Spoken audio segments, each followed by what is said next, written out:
저는 원장 수녀님께 목숨을 비쳤습니다. 이 정도는 충분히 도와드릴 수 있어요.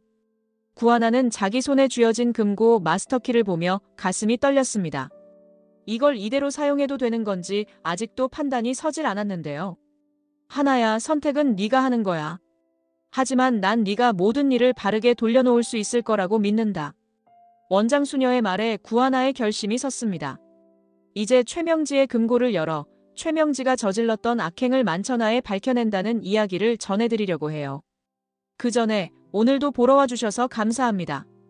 여러분들의 가정에 평안과 행복이 깃들기를 바라며 신데렐라 게임 리뷰 시작하겠습니다. 병원 복도의 형광등은 환한 빛을 뿜어냈지만 그 속에서 걸음을 옮기는 신여진의 눈빛은 깊고도 어두웠습니다. 휠체어를 밀던 간호사가 서류를 건네주자 옆에 서 있던 최명지가 재빨리 받아들였습니다. 신여진은 아직 아무것도 기억하지 못한다는 듯 고개를 숙인 채 조용히 숨을 고르다가 이내 고개를 들고 미소를 보였습니다. 그 미소는 부드러웠지만 그 너머엔 결심이 숨어 있었습니다. 정말 아무 기억도 안 나요? 혹시 조금이라도 떠오르는 거 있으시면 꼭 말씀해 주세요. 신여진은 최명지의 얼굴을 천천히 바라보았습니다. 타인을 애써 배려하려는 듯한 표정이었지만 그 안에는 경계심이 엿보였습니다.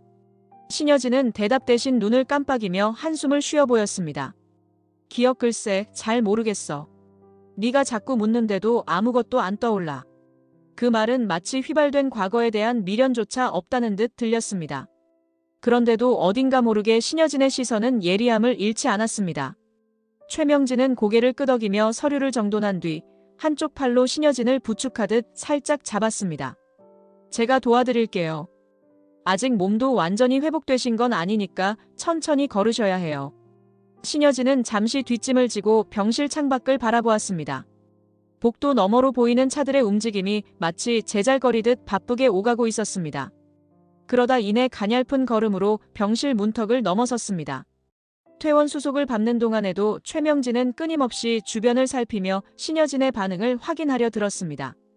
집으로 바로 가시는 게 나을까요? 고개를 살짝 기울인 신여진은 자신에게 깃든 묘한 웃음을 감췄습니다. 느리게 걸으며 복도 끝까지 나아간 후 문득 한숨 섞인 목소리로 대답했습니다. 네가 편한 대로 해. 난 그냥 따라갈게.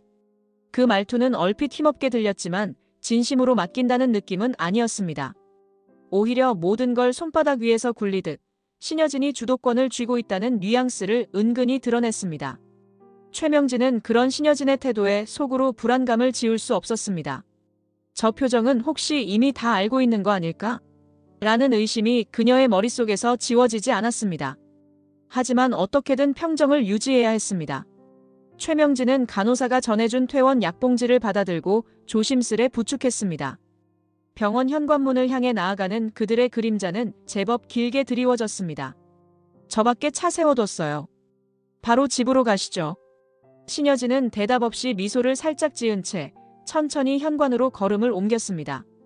숨막히는 침묵 속에서 최명진은 거듭 신여진의 표정을 살피며 긴장을 감추지 못했습니다. 신여진이 정말 기억을 잃은 것인지 아니면 모든 것을 알고도 모른 척하는 것인지 그 의문이 두 사람 사이의 공기를 무겁게 누르고 있었습니다. 구하나는 모자를 깊숙이 눌러쓰고 카페 한 구석에 앉아 있었습니다.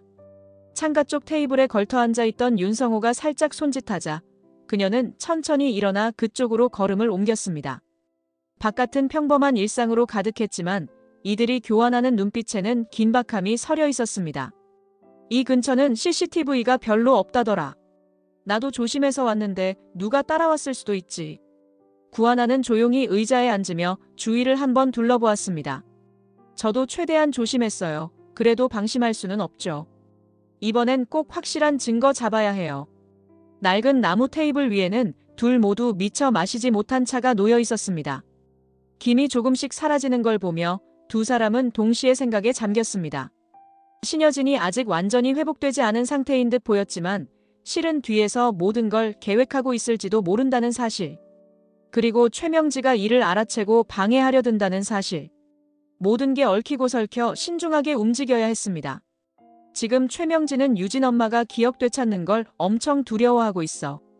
예전에도 증거 없애려던 적 있었고. 구하나는 작게 숨을 고르며 주위 테이블에 시선이 가지 않도록 신경 썼습니다. 그렇군요. 우리 계속 연락하면서 상황 바로바로 공유해요. 이번엔 저도 같이 움직일게요. 그 말과 함께 윤성호가 노트가 든 얇은 서류 봉투를 꺼내 테이블 위에 올렸습니다. 그 안에는 최명지의 흔적을 조차 정리한 자료들이 들어 있었습니다. 거래 내역, 최명지와 연락을 주고받았던 인물들의 목록, 그리고 오래전부터 수상쩍게 여겨진 부동산 기록까지. 구하나는 서류를 훑어보며 고개를 끄덕였습니다. 여기 있는 자료만 잘 보면 최명지 동선 파악할 수 있을 거야. 유진 엄마가 일부러 기억 잃은 척하면서 저택 들어간 거니까 안에서 뭐가 벌어지는지 최대한 빨리 알아내야 해.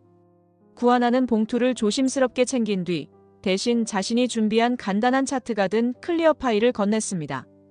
이건 제가 정리한 사건 타임라인이에요. 이름이랑 장소, 시점 전부 정리해뒀어요. 이 순서대로 보면 흐름 파악하시기 쉬울 거예요. 두 사람은 묵직한 결의를 나누고 컵에 남은 차를 나란히 마셨습니다. 평온해 보이는 카페 안, 두 사람은 조용히 눈빛을 교환하며 은밀한 공조의 막을 올렸습니다. 점차 치밀해지는 계획과 함께 이제는 결코 물러설 수 없는 전쟁에 돌입하는 기분이었습니다. 서로 다른 위치에서 시작됐던 불안은 이제 확실한 목표를 향해 뭉쳐지고 있었습니다. 그리고 그것은 곧 최명지와 윤세영에게 결코 쉽지 않은 강력한 방어벽으로 작용할 터였습니다. 혜성그룹 본부장실의 문이 부드럽게 닫히자 구지석은 책상 위를 정리하던 손길을 잠시 멈추고 창밖을 바라봤습니다. 회색빛 건물 숲 사이로 저녁 노을이 서서히 물들고 있었습니다. 그런 풍경 속에서도 그의 눈빛은 흔들림 없이 강렬했습니다. 데니 씨, 이것 좀 보세요. 최명지가 요즘 은행 계좌를 계속 바꾸면서 예금 빼고 대출 돌리고 있더라고요. 수상하지 않아요? 옆에서 서류를 살펴보던 데니는 고개를 끄덕이며 페이지를 넘겼습니다. 네, 회장님. 이 정도면 뭔가 감추려는 게 확실한 것 같습니다. 자금 세탁이거나 어딘가에 숨겨둔 문서를 없애려는 걸 수도 있고요. 구지석은 손가락으로 책상 위 보고서를 톡톡 두드렸습니다. 분위기가 달아오르고 있었습니다. 이번에야말로 최명지가 결정적인 흔적을 남기게 만들 겁니다. 데니 씨, 은행 주변에 사람이 많을 테니 조심해서 뒤를 밟아주세요. 단 한 번의 실수도 허용되지 않아요. 데니는 예의를 갖춘 표정으로 고개를 숙였습니다. 알겠습니다, 회장님. 꼭 성공하겠습니다. 문득 구지석의 눈빛이 흔들렸습니다. 그의 생각은 과거의 복잡한 기억, 그리고 신여진의 이중적인 상황 등 여러 갈래로 뻗어 있었습니다. 하지만 곧 마음을 다잡은 듯 턱을 꽉 물고 고개를 들었습니다. 오랜 시간 준비해온 복수와 정의가 이제야 가까워지고 있어요. 데니는 그 말에 결연한 의지를 다지듯 서류를 챙겼습니다. 이제 곧 최명지가 은행으로 향할 것이고 데니는 현장을 포착해 결정적 수첩의 행방을 알아낼 것입니다. 구지석이 바라던 기회, 그리고 많은 이들의 원한이 응어리진 사건의 실마리가 분명히 거기서 드러날 터였습니다. 밤이 깊어갈수록 본부장실 안의 공기는 묵직해졌습니다. 회사 복도를 밝히던 조명도 서서히 꺼져가고 데니는 발소리를 낮춘 채 밖으로 나섰습니다. 구지석은 혼자 남아 서류 더미를 다시 훑으며 마음속으로 여러 시나리오를 시뮬레이션했습니다. 실패는 허용되지 않았습니다. 최명지가 단 한순간이라도 방심하는 틈을 노려야 했습니다.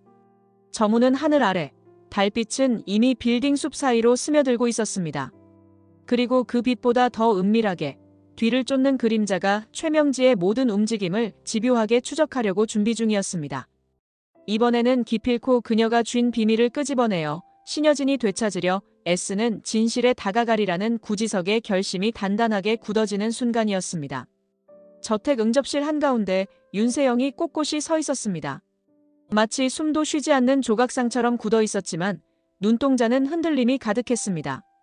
맞은편 소파에 앉은 최명지는 팔짱을 낀 채 윤세영을 쏘아보았습니다. 엄마, 왜 요즘 그렇게 예민한 거야?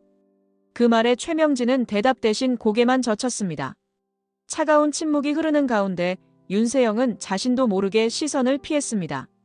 그동안 엄마를 믿고 따랐지만 최근 들어 귓전을 맴도는 불안한 소문과 속삭임은 그녀를 자꾸 흔들어 놓았습니다. 네가 신경 쓸 일 아니야. 그냥 네 할 일이나 제대로 해. 짧은 말이었으나 묵직하게 내려앉았습니다. 예전 같으면 이 말에 그렇구나, 엄마가 잘 알아서 하겠지라며 넘겼을 윤세영이었습니다. 하지만 지금은 달랐습니다. 자꾸만 주위에서 들려오는 이야기, 특히 구하나와 구지석, 심지어 황진구가 말하는 최명지의 음모가 그녀의 마음을 뒤흔들고 있었습니다. 엄마, 진짜로 뭔가 꾸미고 있는 거 아니야? 최명지는 차가운 눈길로 윤세영을 바라봤습니다. 그 시선에는 왜 내가 하는 일에 의문을 품느냐는 듯한 질책이 담겨 있었습니다. 그만 좀 해. 괜한 걱정 말고 하던 거나 계속해. 하지만 윤세영은 그 답변이 너무 성의 없다고 느꼈습니다. 그녀는 마음속 긴장과 두려움을 억누르고 다시 물었습니다. 엄마, 혹시 진짜 무슨 큰 비밀 있어? 다른 사람들은 엄마가. 윤세영의 말이 끝나기도 전에 최명진은 소파에서 벌떡 일어나 윤세영의 어깨 위에 손을 얹었습니다. 소나귀에 미묘한 힘이 들어갔지만 윤세영은 아무 저항도 하지 못했습니다. 네가 알아봤자 좋을 게 하나도 없어. 그냥 시키는 대로 해. 그 말에 윤세영은 억눌린 분노를 삼키듯 입술을 깨물었습니다. 분명 엄마를 신뢰하고 싶었습니다. 하지만 온갖 사건이 얽히는 와중에 그녀의 믿음은 점차 균열이 가고 있었습니다. 그렇게 모녀는 서로 마주보며 서 있었습니다. 윤세영의 눈에는 슬픈 흔들림이, 최명지의 얼굴에는 감춰야 할 공포가 섞여 있었습니다. 서로가 서로를 믿지 못하는 미묘한 기류 속에서 윤세영은 안타까운 마음으로 흔들리는 자신의 감정을 확인했습니다. 예전의 자신이었다면 결코 상상도 못할 일이었습니다. 이 불신이 과연 어디까지 번질지 그녀 스스로도 알 수 없었습니다. 그리고 그 불신은 곧 더 큰 파고를 일으켜 모녀의 관계를 뒤집어 놓을지도 모른다는 예감이 식탁 위 공기처럼 무겁게 드리워졌습니다. 신여진이 퇴원 후 머무는 저택의 응접실은 오랜 가구로 가득 차 있었고 부드러운 조명이 은은히 방을 비추고 있었습니다. 그 한쪽에서 구하나는 신여진이 기대어 앉을 수 있도록 작은 쿠션을 놓아주었습니다. 신여진은 창문 너머를 가만히 바라보더니 갑자기 혼잣말처럼 중얼거렸습니다. 수첩이 있었는데 어디에 두었었나? 마치 우연히 떠올린 생각처럼 들렸지만 구하나는 신여진의 말에 담긴 의도를 곧바로 깨달았습니다. 최명지를 불안하게 만들기 위한 연기라는 것을. 구하나는 고개를 숙인 채 서 있었지만 재빨리 답했습니다. 회장님, 아직 완전히 회복되지 않으셨으니까 무리하지는 마세요. 곧 기억이 돌아오지 않을까요?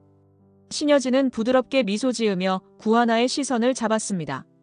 그 눈빛에는 강한 결심이 서려 있었습니다. 조금씩 떠오를 것 같아. 별거 아니겠지 싶다가도 한 번씩 생각나면 머릿속이 복잡해져. 두 사람 사이의 대화는 마치 희미한 안개를 사이에 두고 속마음을 은유적으로 건네는 듯 했습니다.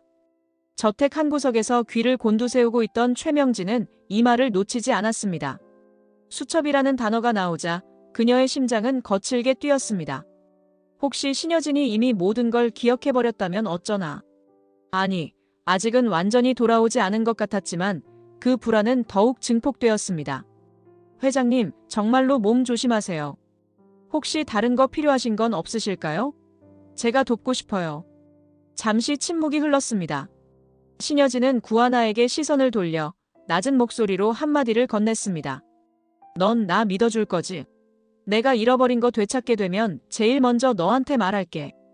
그 말은 곧 최명지에게 던지는 경고와도 같았습니다. 나는 다 기억하고 있고 언젠가 이것을 전부 공개할 것이다라는 선언. 구하나는 속내를 숨긴 채 부드럽게 고개를 끄덕였습니다. 조명 아래 빛나던 고풍스러운 장식장이 잠시 흔들린 듯 두 사람 사이에 묘한 침묵이 흘렀습니다. 그러나 바로 그 순간 문 뒤편에서 무언가 소리 없이 움직이는 기색이 느껴졌습니다. 최명지가 상황을 살피기 위해 살그머니 지나가고 있었던 것입니다. 그녀의 마음속은 점점 더 초조해졌습니다. 의도된 혼잣말에 걸려들까 아니면 더 철저한 대비를 해야 할까. 최명진은 갈등하다가 결국 조용히 뒤돌아섰습니다. 구하나와 신여진은 그런 최명지의 흔들리는 기척까지도 계산하는 듯 아무것도 모르는 표정으로 연기를 이어갔습니다. 그리고 그 연극은 결코 짧게 끝나지 않을 것이 분명했습니다. 붐비는 거리 한쪽에 자리한 고급 은행. 최명진은 모자를 푹 눌러쓰고 빠른 걸음으로 안으로 들어갔습니다. 내부 장식이 반짝이는 금고실로 향하면서 주변을 경계하는 듯 고개를 자주 돌렸습니다. 무슨 일이 생겨도 여기만큼은 안전해야 할 텐데 수첩, 잘 있겠지? 그녀가 속삭이듯 말하며 금고 앞에 선 순간 은행 담당자가 조용히 다가와 무언의 인사를 건넸습니다. 최명진은 신분증을 내밀고 확인 절차를 거친 뒤 개인 금고를 열었습니다. 작고 낡은 수첩이 그대로 안에 있었습니다. 그 안에는 수많은 기록과 뺑소니, 사건 관련 메모들, 그리고 은총이와 윤유진에 대해 알아낸 정보가 적혀 있었습니다. 어쩔 수 없나, 이젠 이걸 없애야 해. 이게 다 들키면 난 끝장이니까. 그러나 순간 밖에서 누군가의 발소리가 다가오자 최명진은 흠칫했습니다. 다행히 금고실 문이 닫혀 있어 정체를 확인하진 못했지만 그녀는 싸늘한 기운에 재빨리 수첩을 다시 밀어 넣었습니다. 심장이 빠르게 뛰는 걸 느끼며 문 앞으로 다가갔습니다. 한편 문 밖 복도에서 데니는 무전기로 낮게 보고 중이었습니다. 회장님, 최명지 씨가 금고를 열고 뭔가 확인한 듯합니다. 수첩 비슷한 걸 확인한 것 같아요. 이어폰 너머로 구지석이 침착하게 대답했습니다. 좋습니다. 충분히 확인했으면 움직일 겁니다. 돌아가는 길을 쫓으세요. 데니는 조용히 복도를 빠져나갔고 최명진은 미심쩍은 눈길로 주변을 살폈습니다. 누가 자신을 보고 있는 기분이 들었지만 확실한 증거가 없었습니다. 은행 속 진실이라는 표현이 머릿속에서 맴돌았습니다. 잠시 뒤 문을 열고 금고실을 나오는 최명지의 얼굴은 어둡고도 결연해 보였습니다. 그녀는 핸드백을 세차게 움켜잡으며 이젠 정말로 이 수첩을 어떻게 처리해야 해라는 절박함을 느꼈습니다. 은행을 나오는 최명지를 멀찍이서 지켜보던 데니는 그녀가 크게 한숨을 쉬는 모습까지 놓치지 않았습니다. 최명지는 몸을 떨며 뭔가 빠르게 문자를 보내고 있었습니다. 사람들을 속여가며 누적된 죄의 흔적이 점차 그녀 스스로를 옥죄고 있었지만 아직 아무도 그녀의 정체를 완전히 드러내지 못했습니다. 그러나 길 건너편 건물 옥상에서 지켜보는 구지석의 눈에는 이번에야말로 그녀가 자멸할 순간이 멀지 않았다는 확신이 돋아났습니다. 그렇게 바쁜 시내 거리 속에서 최명진은 흩날리는 바람처럼 은밀히 사라졌습니다. 남은 것은 곧 터져나올 비밀의 조각과 감시자들의 시선. 이 은행 안에서의 짧은 방문이 결국은 그녀 자신의 파멸로 이어질 최소한의 단서를 남긴 채 말입니다. 어느 늦은 오후 구하나는 보육원 원장 수녀가 일하고 있는 사회복지관을 찾았습니다. 복도는 아이들의 웃음소리와 작은 발소리로 가득했지만 구하나의 표정은 어두웠습니다. 복잡한 감정 속에서 늦게나마 찾아와 부탁할 일이 있다며 서둘러 수녀를 찾았습니다. 조용한 면담실로 들어서자 원장 수녀는 서류들을 정리하다가 고개를 들었습니다. 하나야, 무슨 일로 왔니? 얼굴이 많이 안 좋아 보이네. 구하나는 의자를 당겨 앉으며 떨리는 목소리로 자세한 설명을 시작했습니다. 최명지와 신여진 사이에 소름 끼치는 사건들, 윤유진의 뺑소니, 사고 의혹, 그리고 은총이를 둘러싼 거짓말들. 원장 수녀는 그 이야기를 듣는 내내 안타까운 표정을 지었습니다. 하나야, 정말 힘들었겠다. 많이 속상했겠어. 그때 노크 소리가 들리더니 낯익은 은행 직원 한 사람이 조심스레 들어왔습니다. 익명 봉사를 하던 이 직원은 과거 보육원에 큰 후원을 해준 적이 있었고 원장 수녀와는 오랜 인연이 있다고 했습니다. 수녀님, 혹시 말씀하신 게 이거 맞을까요? 은행 쪽 도움이 필요하다고 하셔서요. 직원이 꺼내놓은 건 바로 몇몇 고급 금고의 마스터키였습니다. 법적으로는 매우 제한된 상황에서만 사용 가능한 특별한 열쇠였습니다. 구하나는 그걸 보자 당혹스러운 눈빛을 감추지 못했습니다. 정말 이걸 써도 괜찮은 건가요? 불법은 아니에요? 저는 그냥 최명지가 수첩을 숨겼을 수도 있다고 생각해서. 직원은 결연한 표정으로 입을 열었습니다. 원장 수녀님이 예전에 제 가족을 많이 도와주셨어요. 저도 그 은혜를 갚고 싶은 마음이 큽니다. 정확히 어떤 일이 벌어지는지는 몰라도 필요한 부분이 있다면 기꺼이 힘이 되고 싶습니다. 불법이 아니라 법원이 발부한 영장이나 이사회 의결 같은 절차만 확보된다면 합법적으로 금고를 점검할 수도 있어요. 그 말에 구하나는 크게 숨을 내쉬었습니다. 자신이 지고 있는 책임이 얼마나 무거운지 다시 한번 실감했습니다. 그리고 또 한편으로는 원장 수녀의 선행이 이렇게 뜻밖의 방식으로 돌아와 도움을 주는 모습에 마음이 복잡해졌습니다. 하나야, 결정은 네가 해야겠지. 난 단지 네가 올바른 길을 가길 바랄 뿐이야. 구하나는 고개를 끄덕이며 조심스럽게 열쇠를 건네받았습니다. 마음속엔 긴장과 동시에 이제 정말 마지막 기회일지도 모른다는 절박함이 고였습니다. 그렇게 또 하나의 실마리가 손에 쥐어지는 순간이었습니다. 늦은 밤, 은행 철문이 굳게 잠긴 시간대였습니다. 그러나 내부 협조를 얻은 구하나와 황진구는 뒤쪽 주차장 쪽으로 조용히 진입할 수 있었습니다. 주변 가로등이 희미하게 깜빡이는 가운데 두 사람은 서로를 바라보았습니다. 하나 씨 진짜 괜찮으세요? 혹시 위험해질 수도 있는데. 황진구의 말에 구하나는 심호흡을 하고 고개를 끄덕였습니다. 네, 솔직히 좀 무서워요.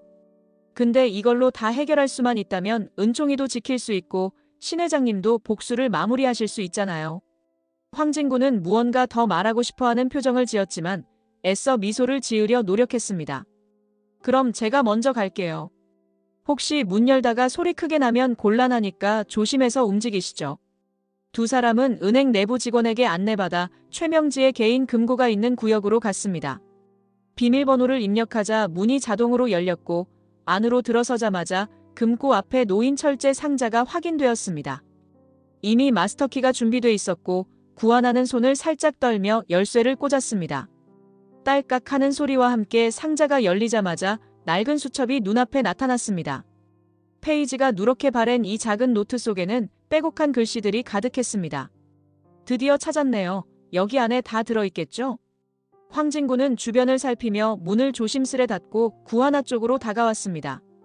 여기서 바로 다 읽는 건 좀 위험할 것 같아요. 혹시 모르게 CCTV라도 있을 수 있으니까 사본만 빨리 만들어서 나가죠.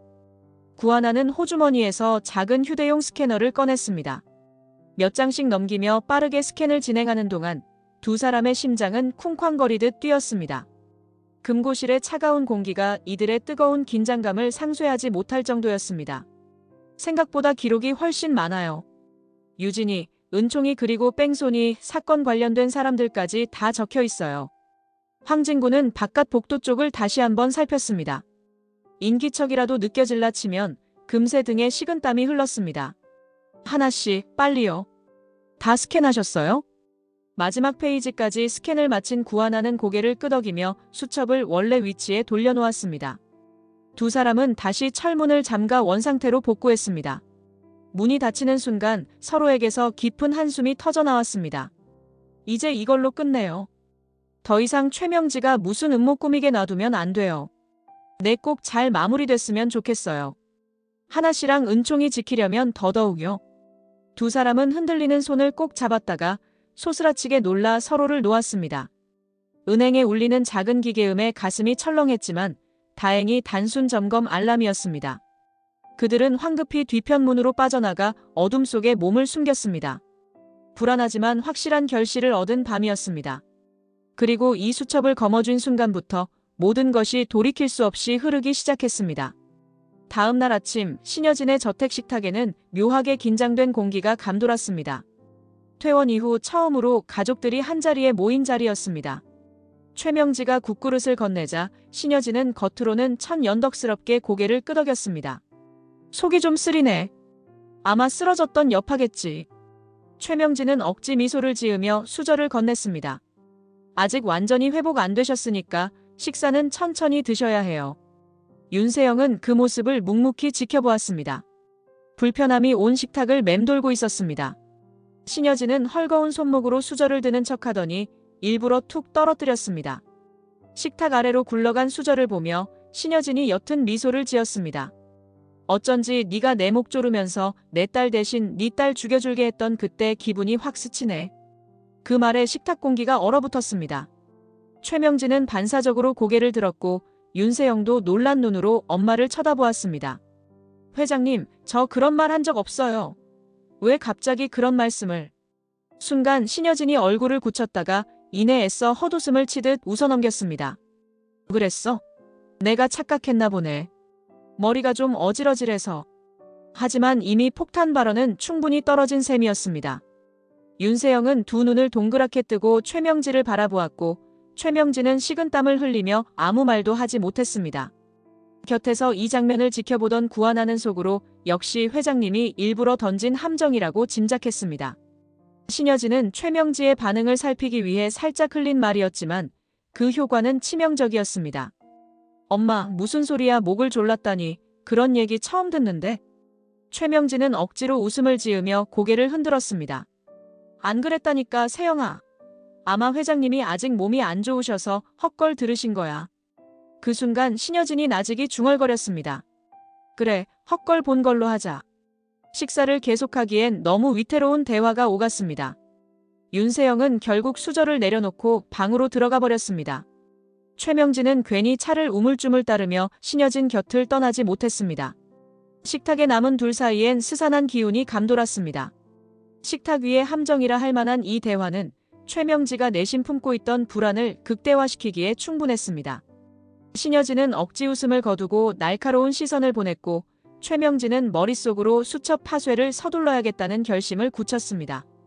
그리고 이 작은 파열음이 곧 회오리치는 파국으로 이어질 것입니다. 저녁 무렵 신여진의 저택 서재 창문 밖에는 파쇄기 트럭이 천천히 움직이며 서성이고 있었습니다. 구지석은 데니와 함께 그 광경을 멀리서 지켜보고 있었습니다. 잠시 후 장비서가 저택에서 조심스럽게 빠져나와 그들에게 보고했습니다. 회장님, 최명지가 직접 문서 파쇄기 들여놓으신 것 같습니다. 수첩 없애려는 걸 수도 있어요. 구지석은 잠시 침묵하다가 고개를 끄덕였습니다. 네, 계획대로 진행하세요.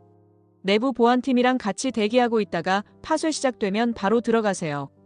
데니는 어둠 속에서 트럭을 주시하며 낮은 목소리로 거들었습니다.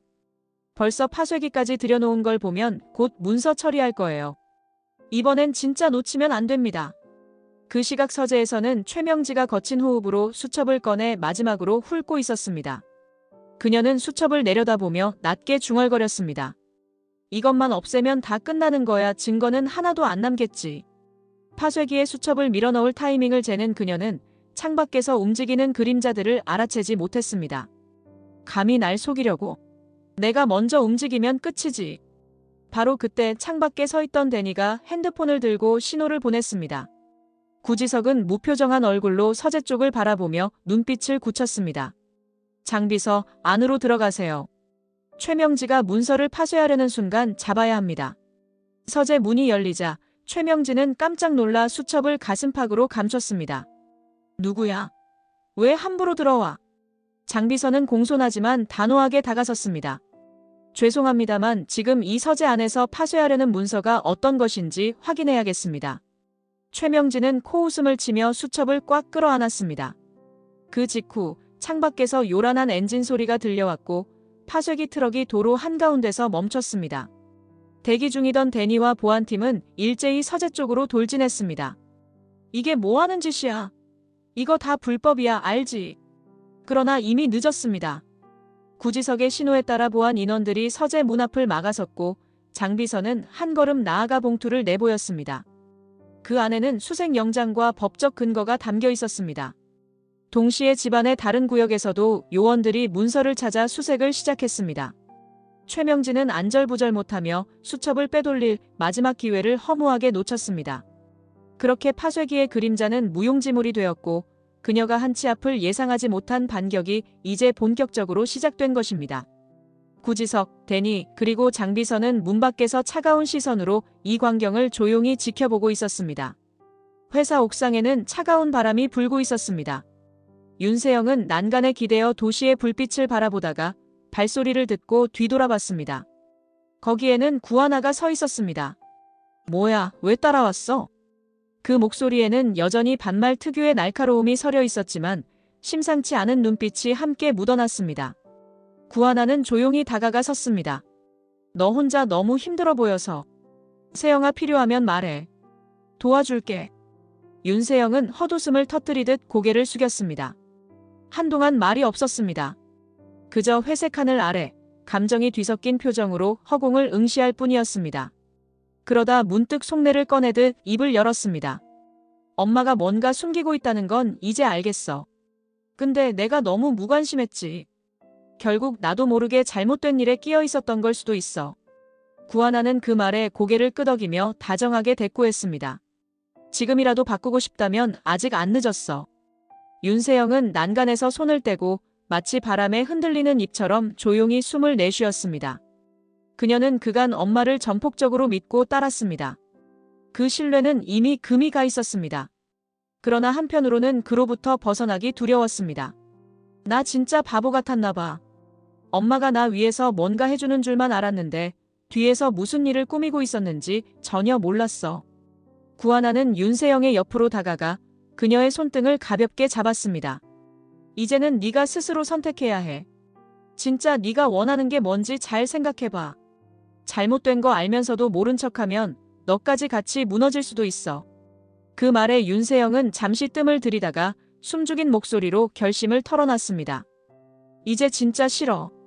엄마가 뭘 했든 잘못된 거면 막아야지. 둘 사이에 짧은 침묵이 지나자 구하나는 미소로 화답했습니다. 비록 반말과 반말이 오가는 거리감 속에서도 묘하게 연대감이 피어오르고 있었습니다.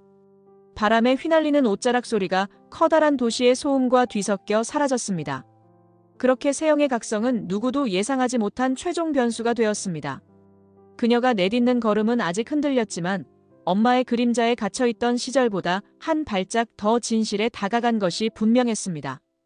그리고 곧 다가올 폭풍 속에서 윤세영은 자신만의 선택으로 모든 것을 뒤집어 놓을 힘을 갖게 될지도 몰랐습니다.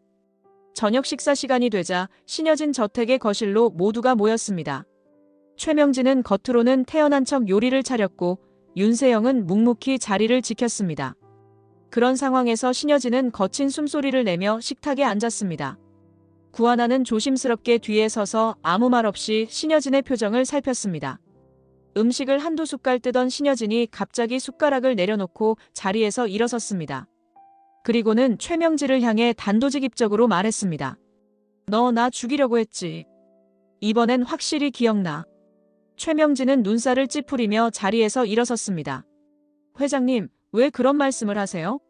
저 그런 적 없습니다. 그러나 신여진은 더 이상 복수의 연기를 유지하지 않았습니다. 진심 어린 분노가 담긴 목소리가 거칠게 터져나왔습니다. 거짓말하지 마. 너 분명히 그랬잖아. 내 딸 대신 네 딸 죽여주겠다고. 호흡기도 네가 뗐고 날 계단에서 밀었잖아. 최명진은 더는 버티지 못하고 외쳤습니다. 그래, 맞아. 내가 그랬어. 그래서 뭐 어쩔 건데. 바로 그 순간 문 뒤편에서 대기하고 있던 경찰들이 문을 열고 들어왔습니다. 구하나는 조용히 휴대전화 녹음 파일을 들이밀었습니다. 거기에는 최명지의 폭언이 고스란히 담겨 있었습니다. 이제 모든 게 끝났어요. 당신이 했던 짓, 이 녹음이 증거가 될 거예요. 최명지는 붉어진 얼굴로 주변을 돌아보았습니다. 윤세영은 그저 난감한 표정으로 눈물을 머금고 있었습니다. 데니와 장비서도 저택 안으로 들어와 상황을 확인했고 구지석 역시 뒤따라왔습니다. 경찰 한 사람이 영장을 꺼내 보이며 최명지를 체포하기 시작했습니다. 수갑이 채워지는 순간 그녀는 비명을 질렀습니다. 이거 함정이야. 나 그런 말 안 했어. 다 거짓말이라고. 하지만 이미 그녀의 자백은 모두에게 들려졌고 녹음까지 남겨진 상황에서 더는 부정할 여지가 없었습니다. 신여진은 잠시 비틀거리더니 구하나가 재빨리 부축했습니다. 최명지에게 당한 과거와 되찾은 기억, 그리고 분노가 한꺼번에 몰려와 그녀의 몸이 흔들리고 있었습니다. 난 네가 이렇게까지 할 줄은 몰랐어. 넌 내 딸이랑 은총이까지 다치게 했어. 현장은 순식간에 아수라장이 되었습니다. 그러나 최명진은 경찰에 의해 완전히 제압되었고 윤세영은 눈물을 터뜨리며 바닥에 주저앉았습니다. 그 앞에서 구하나는 힘겹게 숨을 내쉬었습니다. 결국 신여진이 쳐놓은 복수의 연기는 이 폭로의 순간을 위해 준비되어 온 것입니다. 그리고 이제 남은 것은 법의 심판뿐이었습니다. 저택 안에 가득 찼던 음모와 거짓은 마침내 모든 이들 앞에서 백일하에 드러났습니다. 며칠 후 법정 문이 열리며 최명지가 호송되어 들어왔습니다. 수감복을 입은 그녀의 얼굴은 잿빛이었습니다. 방청석에는 윤세영이 앉아 있었고 구하나와 구지석, 황진구, 신여진까지도 모두 참석했습니다. 이 지독한 악연의 끝을 확인하기 위한 자리였습니다. 판사가 차분한 목소리로 기소 내용을 낭독했습니다. 기업사냥, 뺑소니 교사, 살인미수, 불법 증거인멸 등 그 모든 혐의가 한데 뒤엉켜 최명지를 무겁게 짓눌렀습니다. 최명지의 변호인은 간간히 항변했지만 이미 수첩과 녹취, CCTV 영상 등 결정적 증거가 곳곳에서 드러난 상태였습니다. 윤세영은 목이 메어 법정 중앙에 섰습니다. 엄마를 감싸주고 싶어도 전부 사실이야. 내가 다 들었고 봤어. 이제 더는 거짓말 못하겠어. 그 말에 최명진은 눈물을 흘리며 윤세영을 바라보았지만 윤세영은 외면했습니다. 이미 돌이킬 수 없는 강을 건넌 것이었습니다. 구하나는 방청석에서 윤세영을 바라보았고 신여진은 고개를 숙인 채 떨리는 손을 꼭 쥐고 있었습니다. 잠시 후 판사는 가혹한 중형을 선고했습니다. 최명진은 절망에 빠진 눈빛으로 재판정을 둘러보았습니다. 한때 자신이 쥐고 흔들던 권력과 재산이 이제는 전혀 소용이 없었습니다. 그녀가 외면했던 진실이 모든 것을 뒤집고 결국 법정의 판결로 이어졌습니다. 세영아 미안해, 엄마는 그냥 너만 생각했던 건데. 자책과 후회가 뒤섞인 목소리는 허공에서 허망하게 흐물거렸습니다. 윤세영은 그 소리를 들으며 눈물을 떨궜지만 자리를 뜨지 않았습니다. 엄마를 등지고 싶지 않았으나 그 죄를 부정할 수도 없었습니다. 다 잘못된 거야. 이건 이제 되돌릴 수 없어. 교도관들이 최명지를 호송해 갈 때 그녀는 비틀거리며 뒤를 돌아보았습니다. 신여진과 눈이 마주쳤지만 그 눈빛에는 더 이상 용서나 타협이 자리할 틈이 없었습니다. 신여진은 차가운 표정으로 최명지를 바라볼 뿐이었습니다. 오래 묵은 악연이 이 한순간에 무너지는 듯 현장은 서늘한 침묵에 사로잡혔습니다. 그렇게 긴 시간 이어졌던 재판의 끝이 찾아왔습니다. 결국 최명진은 죗값을 치르며 뒤로 사라졌습니다. 윤세영은 주저앉아 흐느꼈고 구하나와 황진구, 구지석, 그리고 신여진은 묵묵히 그 장면을 지켜보았습니다. 갈등과 증오, 뒤틀렸던 관계들이 무너지는 소리가 비명처럼 재판정 구석구석에 울려 퍼졌습니다. 그리고 동시에 새로운 시작을 향한 문이 조용히 열리고 있었습니다. 그날의 재판은 이 파란만장했던 이야기의 대단원을 찍으며 모진 악연이 눈물 속에 끝나는 순간이었습니다. 이번 영상 재미있으셨으면 구독과 좋아요 부탁드립니다. 구독은 저에게 큰 응원이 됩니다. 오늘도 시청해주셔서 감사합니다.